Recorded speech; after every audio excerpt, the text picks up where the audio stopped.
ये दोस्तों इसमें पॉलिटिकल का अगला भाग देखेंगे। इससे पहले के 5 क्वेश्चन देख लिए हैं, अगला उसका 5 क्वेश्चन देखेंगे। इससे पहले दोस्तों प्रकाश नॉलेज सोल्यूशन चैनल पर आपका स्वागत करते हैं। आप देख रहे हैं यूट्यूब चैनल प्रकाश नॉलेज सोल्यूशन प्रकाश सर के साथ। तो आइए देखते हैं कि वैश्विक सुरक्षा क्या है। वैश्विक सुरक्षा का तात्पर्य विश्व के सभी देशों और नागरिक युद्ध, आतंकवाद, अपराध, गरीबी, बीमारी, पर्यावरणीय खतरे और अन्य चुनौती को सुरक्षित रखने का सामूहिक व्यवस्था को ही केवल सैन्य सुरक्षा सीमित नहीं है। मतलब कि कहा गया, इसमें साफ साफ बताया गया है कि जो होता है इसमें आपको वैश्विक सुरक्षा का मतलब क्या है। तो जितना काम है, जैसे आतंकवाद, युद्ध, अपराध, गरीबी, बीमारी, पर्यावरण खतरा, मतलब कि जैसे देखिए कि पर्यावरण के जो खतरा है उसे वृक्ष लगाकर ख़त्म किया जा सकता है। अगर गरीबी है तो वहाँ पर लोग को रोजगार देकर या फिर कैसे भी करके सरकार का काम है कि उन्हें धनी बनाकर गरीबी को ख़त्म किया जाए। युद्ध है तो उसे ख़त्म कर दे समझौता कराकर। केवल आतंकवाद है तो उसे मारकर ही ख़त्म कर दे। जो और कोई है बीमारी है तो उसे दवा देकर ठीक करें। लेकिन ये सब का चिंता करना वैश्विक पर्यावरण का सुरक्षा का कारण है। वैश्विक अगर कोई कहता है कि वैश्विक सुरक्षा में केवल सैनिक का ही भागीदारी है तो ऐसा गलत है, क्योंकि यहाँ पर लिखा है केवल सैनिक सीमित नहीं है बल्कि मानव समग्र विकास की गरिमा को रक्षा करना मूल उद्देश्य है। अब आइए देखते हैं कि कौन कौन सा इसका मूल उद्देश्य है। तो पहला लिखा है सैन्य सुरक्षा।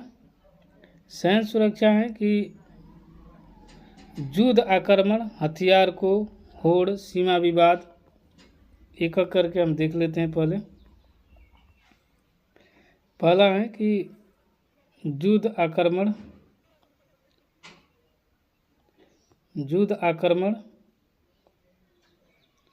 हथियार का होड़, सीमा विवाद और सामरिक खतरे को देश में रक्षा करना ही हमारा सैन्य सुरक्षा का प्रभाव है। दूसरा कह रहा है राजनीतिक सुरक्षा। राजनीतिक सुरक्षा स्थिरता, मतलब कि राजनीतिक स्थिरता, संप्रभुता, क्षेत्रीय अखंडता, मानव अधिकार की रक्षा, अच्छे शासन व्यवस्था राजनीतिक सुरक्षा के अंतर्गत आती है। यानी जैसे कि हम लोग के देश में शांति हो, युद्ध ना हो, और क्षेत्रीय अखंडता, मतलब कि क्षेत्र में अखंडता बनी रहे, किसी में भेदभाव ना हो, किसी सब एक साथ मिलजुल कर रहे। मानव अधिकार, मानव से बड़ा कोई धर्म नहीं है, चाहे कोई भी विश्व के धर्म हो, उसमें कोई धर्म मानव से बड़ा कोई धर्म नहीं है। चाहे हिंदू, मुस्लिम, सिख, ईसाई, सब धर्म ले लीजिए, लेकिन मानवता से बड़ा धर्म कुछ भी नहीं है, क्योंकि कोई धर्म में इतना ताकत नहीं है कि किसी को नष्ट कर दे। जैसे मान लीजिए मुस्लिम धर्म में आज इतना ताकत होता तो कितनी जगह मस्जिद मजार तोड़ दी गई, लेकिन कुछ फर्क नहीं पड़ा। ऐसा इसलिए हुआ क्योंकि अपने कर्म का ही फल भोगते हैं। पहले हड़प कर बनाए थे, आज टूटा। इसीलिए आज किसी को आप सताएंगे, किसी को हड़प लेंगे ज़मीन, तो एक दिन ऐसे ही बर्बाद होगा, ये तय है। समय से बड़ा कोई बलवान नहीं है दुनिया में। आर्थिक सुरक्षा, आर्थिक विकास, रोजगार, गरीबी उन्मूलन, व्यापार, सुरक्षा, वित्तीय स्थिरता और संसाधन की उपलब्धता सुनिश्चित करना ही आर्थिक सुरक्षा महत्वपूर्ण आयाम है। आर्थिक विकास में रोजगार चाहिए, गरीबी को ख़त्म किया जाए। व्यापार की सुरक्षा, मतलब कि कोई व्यापारी है तो आजकल देख रहे हैं क्राइम कितना बढ़ा हुआ है, कोई व्यापारी को कोई मार देता है, तो इसकी सुरक्षा सरकार को करनी चाहिए। और स्थिरता, वित्तीय स्थिरता, मतलब कि पैसा हमेशा आता जाता रहे, इसमें रुकावट ना हो। और संसाधन की उपलब्धता, मतलब कि हर जैसे यातायात करने के लिए हो तो गाड़ी उड़ी मिलते रहे, चलते रहे। और आर्थिक सुरक्षा के मतलब पैसे के भी सुरक्षा का देखरेख सरकार की जिम्मा होती है। चौथा है पर्यावरण सुरक्षा। जलवायु परिवर्तन, प्रदूषण, जैव विविधता की हानि, प्राकृतिक आपदाएं और संसाधन के अति दोहन मानव अस्तित्व के लिए गंभीर खतरे का पर्यावरण की रक्षा और सुरक्षा के लिए अनिवार्य है। इसमें साफ बताया गया कि पर्यावरण के लिए क्या क्या अनिवार्य है, कि आप जलवायु परिवर्तन को, प्रदूषण कम करके कर सकते हैं ठीक, जैव विविधता को हानि प्राकृतिक यानी प्लास्टिक चीज़ को रोककर कर सकते हैं। प्राकृतिक आपदाओं और संसाधन के अति दोहन मानव अस्तित्व के लिए गंभीर खतरा है, यानी पर्यावरण जितना खतरनाक होगा उतना ही मानव के लिए खतरा बढ़ते जाएगा। जैसे कि आजकल टेम्परेचर देखिए कितना डिग्री रहता है, 41-42 डिग्री, और ये मानव के लिए खतरा है क्योंकि 30 से ज़्यादा मानव का टेम्परेचर नॉर्मल नहीं माना जाता है कि वो हाई फाई है और उससे मनुष्य के लिए खतरा रहता है। इसी प्रकार आगे हैं कि जो है वैश्विक सुरक्षा के लिए आवश्यक सहयोग का है कि आप संयुक्त राष्ट्र संघ जैव विविधता अंतर्राष्ट्रीय कानून का बात माने, देशों को संपन्न कराएं और फिर उसका बात मानकर सब चीज़ करें। जैसे पर्यावरण में पेड़ लगा लीजिए तो आपका सबसे अच्छा हो जाएगा, पेड़ लगाइए। जिसे इसे बड़ा करके हम आपको दिखा दे रहे हैं।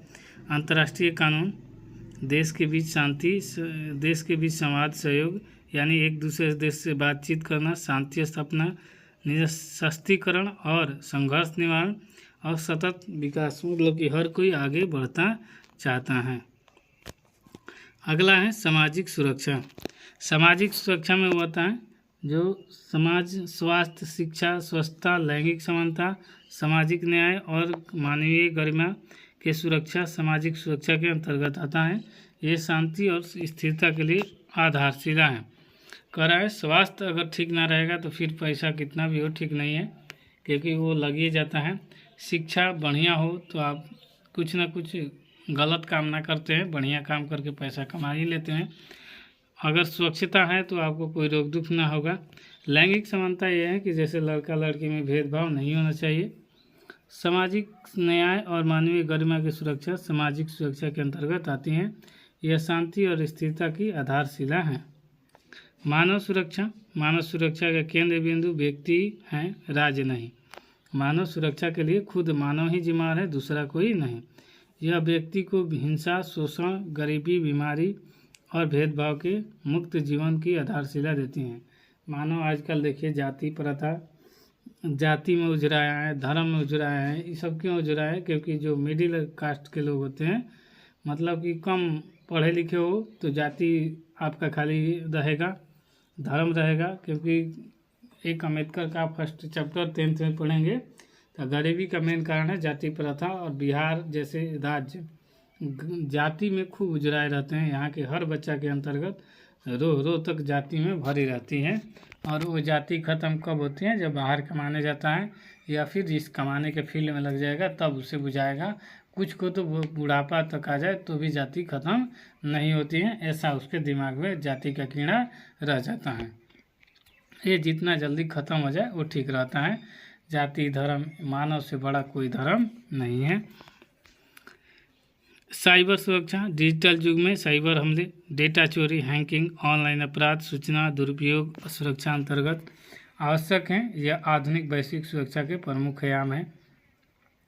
जैसे कि आजकल देखिए मोबाइल पर कोई OTP भेजकर आपसे OTP मांग ले रहा है, आपको लालच दे रहा है कि आप लकी हैं, आपको इतना फॉर्म एक भरना है, एक OTP दे दीजिए, पैसा आपको जितना आपके अकाउंट में होगा वो भी खाली हो जाएगा, इसलिए OTP देने की ज़रूरत है नहीं है। कोई ऑनलाइन लिंक भेज देता है, उस पर भी क्लिक ना करें। और ये सब करना एक ख़राब आदत है, और ये लालच आपको हैंग करा देता है और पूरा पैसा आपके अकाउंट से साफ हो जाता है, इसलिए ऐसे से दूर रहें। साइबर सुरक्षा, डिजिटल युग में साइबर हमले, डेटा चोरी, हैकिंग, ऑनलाइन अपराध, ये अभी पढ़े हैं। स्वास्थ्य सुरक्षा, महामारी, संक्रामक रोग, स्वास्थ्य सुविधाएं में कमी और स्वास्थ्य समानताएं वैश्विक सुरक्षा के लिए चुनौती है। ये सभी के लिए बेहतर स्वास्थ्य व्यवस्था आवश्यक है। देखिए कोई काम के लड़ने के लिए मिलजुल कर रहेंगे तो ख़त्म हो जाता है, लेकिन अकेले सोचेंगे तो हावी रहता है। जैसे अभी कोरोना महामारी आई थी लगले 2021-20 में, तो देखा आपने कितना भयानक थी, और उसे पूरा देश जब मिलकर लड़े और कुछ दिन लगा ख़त्म होने में, लेकिन होगा, ऐसा नहीं कि नहीं हुआ। अब इस सबसे निष्कर्ष पूछिएगा क्या निकलता है, तो निष्कर्ष होता है कि वैश्विक सुरक्षा के बहुआयामी साझा जिम्मेदारी, जब तक दुनिया सभी देश से मिलकर सैन्य, राजनीतिक, आर्थिक, सामाजिक, पर्यावरण, साइबर और स्वास्थ्य सुरक्षा मजबूत नहीं करेंगे, तब तक अस्थायी शांति का विकास संभव नहीं है। वसुधैव कुटुंबकम की भावना ही वैश्विक सुरक्षा का आधार है। जैसे इसमें दिखाया गया वसुधैव कुटुंबकम मतलब कि सत्य के साथ हमेशा विजयी। देखिए ये सब क्वेश्चन लिख लिए, अगर नहीं लिखे तो इसको लिखने का तरीका भी सीख लीजिए कि कैसे आखिर लिखेंगे। पहले आप लिखिए कि वैश्विक सुरक्षा से क्या समझते हैं, उसके बाद ये वाला सब लिख लीजिए। उसके बाद निष्कर्ष में एक पहले 2 नंबर, तब 3 नंबर, तब 4 नंबर, फिर इसके नीचे लिखिए 5, 6, 7, 8। उसके बाद यहाँ पर जो निष्कर्ष है लास्ट में लिख लीजिए। यही आपको लघु उत्तरीय प्रश्न में आंसर दीर्घ उत्तरीय में आता है और ये 5 नंबर का मिलता है। फिर आइए समझते हैं नेक्स्ट क्वेश्चन, भारत का क्षेत्रीय आकांक्षाओं का अर्थ एवं महत्व। हम आपको चित्र के द्वारा इसलिए लाए हैं ताकि आपको आसानी भाषा में समझ आ जाए। कहता है कि भारत क्षेत्र में आकांक्षाओं का अर्थ एवं महत्व को लिखिए। तब पहले अर्थ समझेंगे, उसके बाद महत्व को लिखेंगे। किसी विशिष्ट अर्थ होता है किसी विशिष्ट क्षेत्र में लोगों द्वारा अपने क्षेत्र को सर्वांगीण विकास, संस्कृति, पहचान, संसाधन और पर अधिकार, राजनीतिक स्वायत्तता या अलग राज्य की मांग क्षेत्रीय आकांक्षाओं कहते हैं। यह आकांक्षाओं भाषा, संस्कृति, इतिहास, आर्थिक पिछड़पन, प्रशासनिक अपेक्षा के भौगोलिक कारण का उत्पन्न करती हैं। अर्थ हुआ कि क्षेत्रीय आकांक्षाओं का अर्थ को महत्व को समझने के लिए, किसी भी देश को समझने के लिए अपने देश को मजबूत स्थिति में करना पड़ता है। अगर नहीं करेंगे तो देश कमज़ोर होगा, तो देश टूटता रहेगा। पहले राज्य में टूटेगा, राज्य में अलग टूटेगा तो फिर देश अलग निर्माण कर लेगा। एग्जाम्पल आप देखे हैं 1947 में धर्म के आधार पर पाकिस्तान मुस्लिम देश बना और फिर मुस्लिम देश एक और बना, 1971 में बांग्लादेश बना। ऐसे टूटते टूटते राज्य से टूटे तो देश बन जाता है। इसलिए इसका अर्थ समझना बहुत ज़रूरी है कि पहले आप लोग को मिला जुला कर संस्कृति स्वभाव को सीखिए, भाषा को पहचानिए, भाषा से मिलजुल कर रहिए। देश से अलग होने में कोई फ़ायदा नहीं है, लेकिन फिर भी आप अलग होते हैं तो इसका दिक्कत होगा, क्योंकि इतिहास ने भी सिखाया है कि पिछड़ेपन, अगर आप भाषा छोड़ देते हैं, अपनी गांव देहात शहर छोड़ते जाते हैं, आगे बढ़ते जाते हैं तो ये सब भूल जाते हैं, संस्कृति बोलते हैं, तो फिर उसका लॉस बाद में ही देखने को मिलता है। एकाएक देखने को नहीं मिलता, लेकिन कुछ साल बाद देखने को मिलता है। क्षेत्रीय कक्षाओं का प्रमुख कारण है सांस्कृतिक तथा भाषाई पहचान की रक्षा की भावना, क्षेत्रीय असमानताओं का विकास, असंतुलन, यानी गांव का विकास नहीं होता है, एक तरफा विकास होता है। जबकि हमारे देश में भी देखने को मिलता है प्रशासनिक अपेक्षा और निर्णय भागीदारी में कमी होती है। प्रशासन बहुत कम भागीदारी देता है। स्थानीय संसाधन के दोहन और स्थानीय लाभ न मिलना, ऐतिहासिक समाज और राजनीतिक कारण, बेहतर शासन, रोजगार के मूलभूत सुविधाएं की मांग, ये सब है। और भारतीय क्षेत्रीय आकांक्षाओं को उदाहरण कुछ देख लेते हैं। तो देखेंगे तो इसमें देखिए ये जम्मू कश्मीर जो ये वाला भाग है ये विशेष राज्य की दर्जा था और यहाँ पर अलग भाषा थी।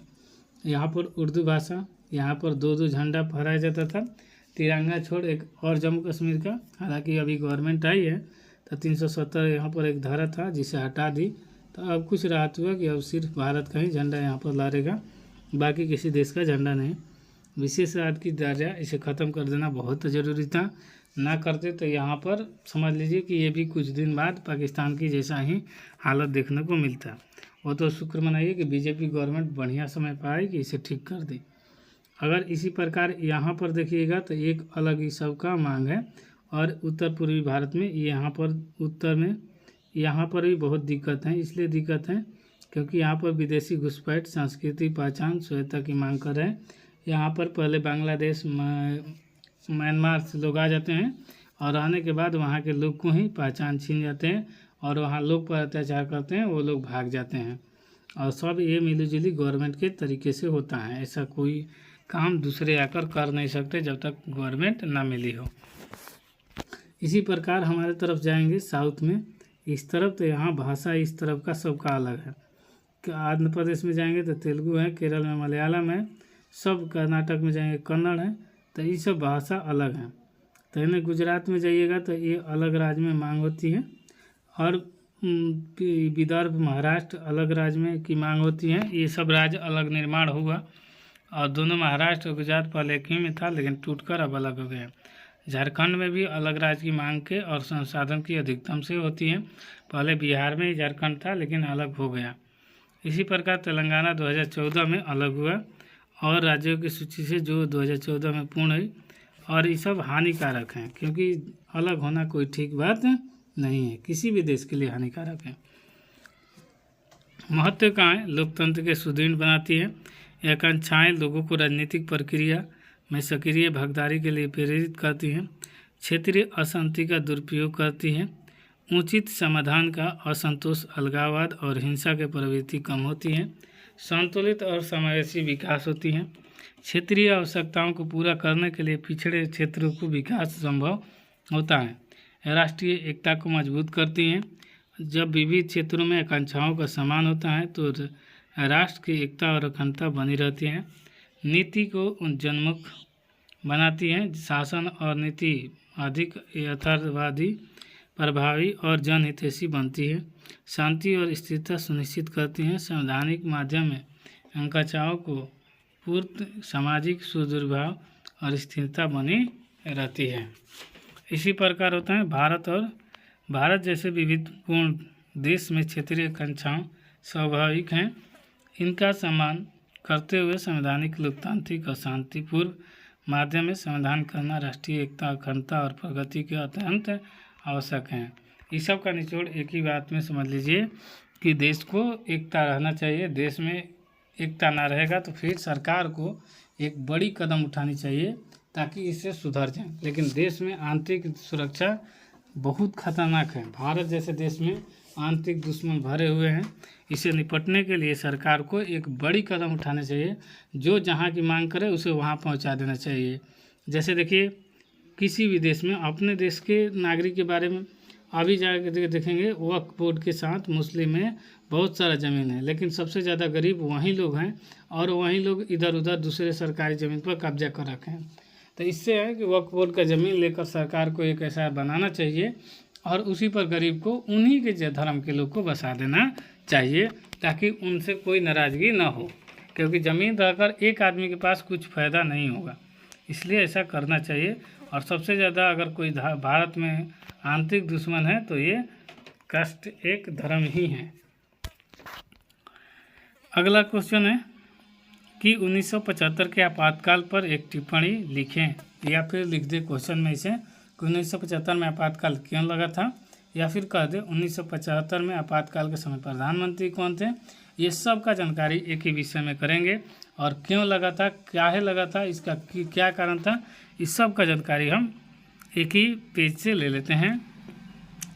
आइए पहले जानते हैं कि 25 जून 1975 को तत्कालीन प्रधानमंत्री श्रीमती इंदिरा गांधी जी ने आंतरिक अशांति के आधार पर संविधान के अनुच्छेद 352 के तहत आपातकाल की घोषणा की थी।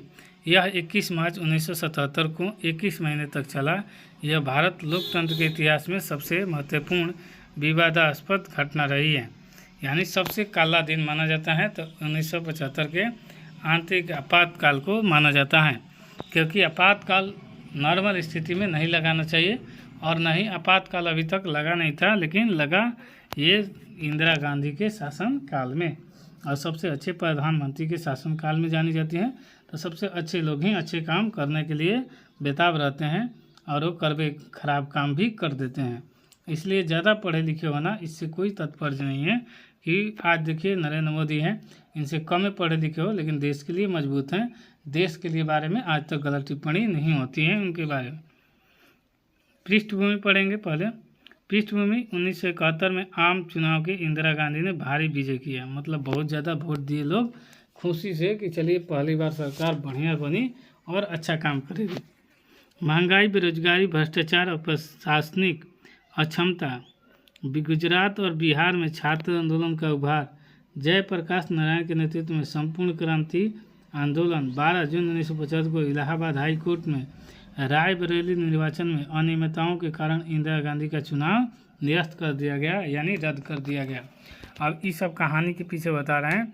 1971 में जो हुआ था आम चुनाव, इसमें महंगाई को रोकने के लिए बात हुई थी, बेरोजगारी का ठीक कर देंगे, भ्रष्टाचार को ठीक कर देंगे, प्रशासनिक मतलब कि प्रशासन को ठीक कर देंगे। लेकिन एक ही काम ठीक ना होने के कारण गुजरात और बिहार से एक नई आंदोलन का उद्भव होता है, जिसका नेतृत्व जयप्रकाश नारायण ने किया था। आपातकाल की घोषणा। आपातकाल की घोषणा कब हुई थी? 25 जून 1975 को, और शांत रात में राष्ट्रपति फखरुद्दीन अली अहमद के प्रधानमंत्री की सलाह पर अनुच्छेद 352 के तहत आपातकाल की घोषणा हुई थी। आधार आंतरिक अशांति। शुरुआत में 20 बिंदुओं पर कार्यक्रम घोषित किया गया था। आपातकाल के दौरान उठाए गए कदम। अनुच्छेद 19 के तहत मिलने वाले मौलिक अधिकार निलंबित, यानी प्रेस की स्वतंत्रता में जो आता है 19 में, वो सब अपना मौलिक अधिकार को निलंबित किए। पहले प्रेस की सेंसर बोर्ड समाचार पत्रों की स्वतंत्रता को समाप्त कर दिया। हजारों राजनीतिक नेताओं, सामाजिक कार्यकर्ताओं, छात्रों की गिरफ्तारी के तहत न्यायपालिका को शक्ति को अंकुश अनुशासन पर चलाया गया।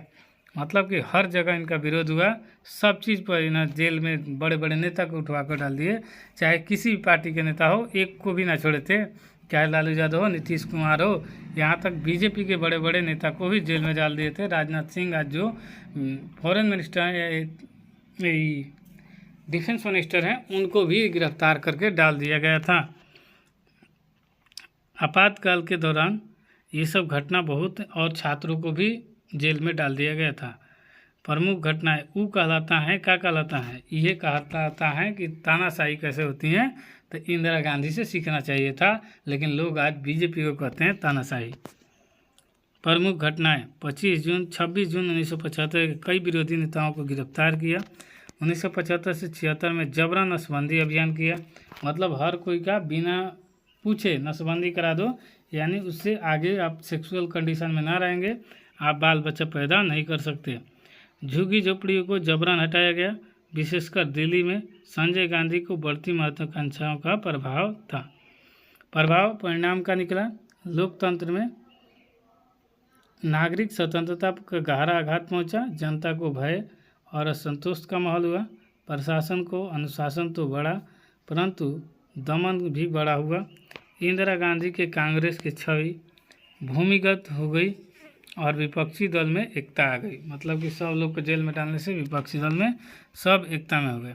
आपातकाल की समाप्ति कब हुई? तो जनवरी 1977 में इंदिरा गांधी ने लोकसभा चुनाव की घोषणा की। 16 जनवरी 1977 को आपातकाल हटाया गया। मार्च 1977 में हुए चुनाव कांग्रेस की पराजय हुई और जनता पार्टी की सत्ता में आई। पहले बीजेपी को जनता पार्टी ही कहा जाता था। ऐतिहासिक महत्व, इसने भारतीय लोकतंत्र को उसको कमजोरी को अवगत कराया। संविधान में 44वां संशोधन 1978 द्वारा आपातकाल से संबंधित प्रावधानों में सुधार किए। यह घटना भविष्य में के लिए एक चेतावनी बन गई कि सत्ता का दुरुपयोग लोकतंत्र के खतरा हो सकता है। निष्कर्ष क्या निकला? निष्कर्ष 1975 में आपातकाल भारतीय लोकतंत्र के लिए काला अध्याय था। इसने सिखाया कि लोकतंत्र केवल चुनाव से नहीं बल्कि नागरिक स्वतंत्रता, संस्थान स्वतंत्रता और जागरूक नागरिकों को मजबूती से होता है। आपातकाल से हमें याद दिलाया है कि लोकतंत्र को रक्षा के लिए स्वतंत्र नागरिक, मजबूत संस्थाएं और संविधान के प्रति निष्ठा अत्यंत आवश्यक है। यानी आपको जनता के लोकतंत्र में जनता का ही मेल भागीदारी है, तो जनता ही अपनी ताकत का एहसास दिलाती है। आपको चुने हुए प्रधानमंत्री को भी हटा सकती है अगर आप गलत काम कर रहे हैं तो। अब आगे हैं संयुक्त राष्ट्र यूएनओ की संरचना में कार्य क्या है, तो इसका पहले जान लीजिए संयुक्त राष्ट्र यूएनओ का काम क्या है। तो इसका 5 मुख्य रूप से पाए जाते हैं। ऐसे तो 6 पाया जाता था, लेकिन इसमें 5 हैं और इसका कार्य 6 है। संरचना की दृष्टि से 5 पाया जाता है। संयुक्त राष्ट्र एक अंतर्राष्ट्रीय संगठन है जिसकी स्थापना 24 अक्टूबर 1945 की, और इसका उद्देश्य विश्व शांति और सुरक्षा बनाए रखना था, देशों के बीच मित्रता संबंध विकसित करना, आर्थिक समाज प्रगति को बढ़ावा देना और मानव अधिकार की रक्षा करना संयुक्त राष्ट्र संघ का काम था। इसका निर्माण देखिए कैसे हुआ, तो इस तरफ आप 5 देखेंगे। पहला इसका संरचना की दृष्टि से 5 से मिलकर बने हैं। एक है महासभा, एक है इसमें महासभा ये वाला, फिर सुरक्षा परिषद, आर्थिक और सामाजिक परिषद, अंतर्राष्ट्रीय न्यायालय और फिर सचिवालय, ये सब होता है। तो ये वाला देखेंगे। इसके बाद हम महासभा में क्या होता है कि इसमें इसमें सभी सदस्य देश वर्तमान में 193 को देश हैं। प्रतिनिधित्व शामिल है। प्रत्येक सदस्य देश के पास एक मत होता है और ये नीतिगत मामले में चर्चा करती है और सिफारिश करती है और नए सदस्यों को स्वीकार करना, बजट अनुमोदित करना इसके कार्य हैं। दूसरा है सुरक्षा के लिए कि सुरक्षा परिषद का क्या काम है। तो इसमें कुल 15 सदस्य होते हैं, 5 स्थायी और 10 जो होते हैं अस्थायी। देखिए 193 को टोटल देश हैं, लेकिन 5 को अस्थायी हैं और अस्थायी देश में आते हैं अमेरिका, रूस, चीन, फ्रांस और ब्रिटेन। जबकि इसमें भी गलती था जवाहरलाल नेहरू का, जो ये चीन वाला था, ये जवाहरलाल नेहरू को मिला था भारत का, तो इन्होंने दे दिया चीन को और उसी चीन ने आज भारत को इसमें दखल अंदाजी नहीं करने देता है। 10 अस्थायी सदस्य देश महासभा द्वारा चुने जाते हैं और हर साल चुने जाते हैं, 2 साल बाद हटाया जाता है। विश्व शांति और सुरक्षा बनाए रखना इसका मुख्य सचिव है। इसका निर्णय सभी देश सदस्य देशों के लिए बाध्यकारी है। आर्थिक और सामाजिक परिषद, इसमें 54 सदस्य होते हैं जिन्हें महासभा द्वारा 3 वर्ष के लिए चुना जाता है। यह आर्थिक, सामाजिक, सांस्कृतिक, सेविक, स्वास्थ्य संबंधी कार्यों के लिए और सामान्य और प्रगति के लिए बढ़ावा देती हैं। अंतर्राष्ट्रीय न्यायालय का है, यह संयुक्त राष्ट्र का प्रमुख और न्यायिक अंग है। इसे 15 न्यायाधीश होते हैं और ये महासभा और सुरक्षा परिषद से मिलकर चुने जाते हैं। यह राज्य के कानूनी विवादों का निपटारा करता है। यह परामर्श मत देता है। परामर्श मत मतलब कि जो सब मिलजुल कर करते हैं। इसका सचिवालय है। इसका मुख्य सचिव होते हैं जिसका नियुक्ति महासभा द्वारा सुरक्षा परिषद के सिफारिश पर होती है और ये संयुक्त राष्ट्र के दैनिक कार्यों का संचालन विभिन्न कार्यक्रम में किया जाता है। वर्तमान महासचिव है एंटोनियो गुटेरस, जो 2017 से ही बैठे हुए हैं। अब आइए संयुक्त राष्ट्र का कार्य प्रमुख पढ़ लेते हैं। तो प्रमुख कार्य क्या हैं? तो ये कार्य है कि विवादों का शांतिपूर्ण तरीके से सुलझाना, युद्ध विराम प्रोत्साहित करना, शांति व्यवस्था को अधिवान का संचालन करना, यानी इस सब का शांति से समस्या का हल करना, देशों के बीच मैत्रीपूर्ण संबंध बनाना, विकसित करना, राष्ट्र के बीच सहयोग को बढ़ावा देना, आपसी समझ संबंध और अच्छे पड़ोसी देश के साथ प्रोत्साहित करना, आर्थिक और सामाजिक विकास का बढ़ावा, गरीबी उन्मूलन, सतत विकास, स्वास्थ्य, शिक्षा, रोजगार और तनाव के कल्याण के लिए विभिन्न योजनाओं का कार्यक्रम चलाना। मानव अधिकार का रक्षा क्या है? तो मानव अधिकार का सार्वभौम पोषण समर्थन करना, मानव अधिकार का उल्लंघन का निगरानी करना और संरक्षण का उपाय करना। मानवीय सहायता क्या होता है? तो आपदाओं के अकल, शरणार्थी को समस्याओं को आदि प्रभावित लोगों को तत्काल राहत और सहायता करना, हथियारों के दौर में निरस्त्रीकरण को बढ़ावा देना, परमाणु और अन्य विनाशकारी हथियारों को प्रसार कर रोकना, वैश्विक निशस्त्रीकरण प्रयासों को प्रोत्साहित करना। संयुक्त राष्ट्र विश्व में शांति, सुरक्षा, सहयोग और विकास के लिए महत्वपूर्ण मंच है। यह अंतर्राष्ट्रीय समस्याओं का समाधान तथा वैश्विक कल्याण हेतु निरंतर कार्य करती रहती है। अगला और आज का ये लास्ट क्वेश्चन है, एक दलीय प्रभुसत्ता। एक दलीय प्रभुत्व प्रणाली को विशेषता क्या है? तो एक दलीय प्रभुत्व प्रणाली का व्यवस्था जिसमें राजनीतिक दल लंबे समय तक सत्ता में बना रहता है, उसे सामने अन्य दल प्रभावी चुनौती पेश नहीं कर पाता है। जैसे मौजूदा समय में ठीक ठाक शासन करने वाला शासन है कि देखिए लंबे समय से बीजेपी शासन कर रही है, अब एक ही साल करेगी तो तानाशाही तो हो जाएगा। इसलिए हर जगह मतलब कि 5, 10, 15 साल पर बदलना चाहिए। एक पार्टी को और मौका दो ताकि ठीक से काम करे, ना करे तो फिर उसे हटा दो। लेकिन अभी गवर्नमेंट ही कुछ काम बढ़िया कर रही है, कुछ काम खराब भी किए हैं। ऐसा नहीं कि पूर्णतः कह दे कि बढ़िया किए हैं और पूर्णतः खराब किए हैं, लेकिन कुछ बढ़िया किए हैं तो कुछ खराब किए हैं, ऐसा नहीं कि नहीं। तो कह रहा है एक दल प्रभुत्व प्रणाली की व्यवस्था कहाँ है जिसमें राजनीतिक दल लंबे समय तक सत्ता में बना रहता है और उसके सामने अन्य दल प्रभावी चुनौती पेश नहीं कर पाते हैं। यही हाल है आज का कि जैसे बीजेपी के सामने कांग्रेस आज फीका पड़ गई है और कांग्रेस का फीका पड़ने का कारण है कि यहाँ पर जीत नहीं हाथ लग रही है, इसीलिए हमेशा हार लग रही है। करा एक दल का वर्चस्व राजनीति के सत्ता के लिए एक दल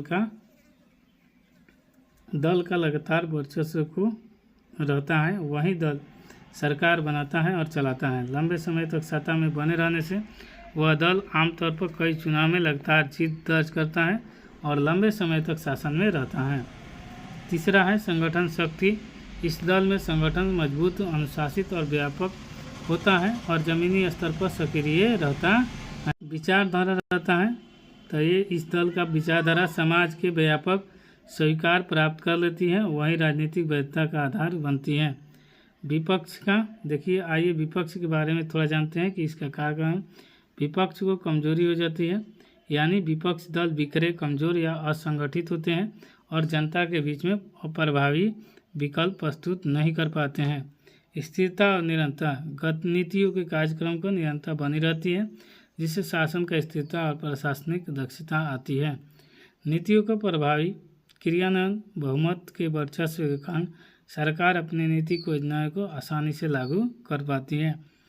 संभावित नकारात्मक पक्ष, अत्यधिक प्रभुत्व के सत्ता का केंद्रीकरण, आलोचना के अभाव, तानाशाही प्रवृत्ति और आलोचक लोकतांत्रिक संस्थाओं को कमजोरी हो सकती है। इसी प्रकार देखेंगे तो इसका निष्कर्ष क्या निकलेगा, एक दलीय का कि मतलब एक ही व्यक्ति रहेगा। भारत में कांग्रेस दल का प्रभुत्व 1952 से 89 तक रहा। कई देश में सामाजिक और कम्युनिस्ट दलों ने लंबे समय तक प्रभुत्व, जैसे चीन का कम्युनिस्टवाद है। और इसी प्रकार एक दलीय प्रभुत्व प्रणाली में शासन, स्थिरता, नीति और विकास को बढ़ावा मिलता है, लेकिन इसके साथ लोकतांत्रिक संतुलन और जवाबदेही बनाए रखना ही अत्यंत आवश्यक हो जाता है। इस तरह अपने दोस्तों देखे हैं 5 क्वेश्चन और एग्ज़ाम की दृष्टि से बहुत महत्वपूर्ण आपको आपने 5 क्वेश्चन देख लिया और इस तरह देख लिया। तो अगर प्रकाश नॉलेज सॉल्यूशन चैनल पर पहली बार विजिट करें हैं तो इसे लाइक, शेयर, सब्सक्राइब जरूर कर लीजिए और एक दोस्तों के पास कमेंट में ज़रूर डाल दीजिएगा। जहां पढ़ने वाला ग्रुप हो वहां पर शेयर कर दीजिएगा। इसी के साथ मिलेंगे नेक्स्ट वीडियो में, तब तक के लिए जय हिंद।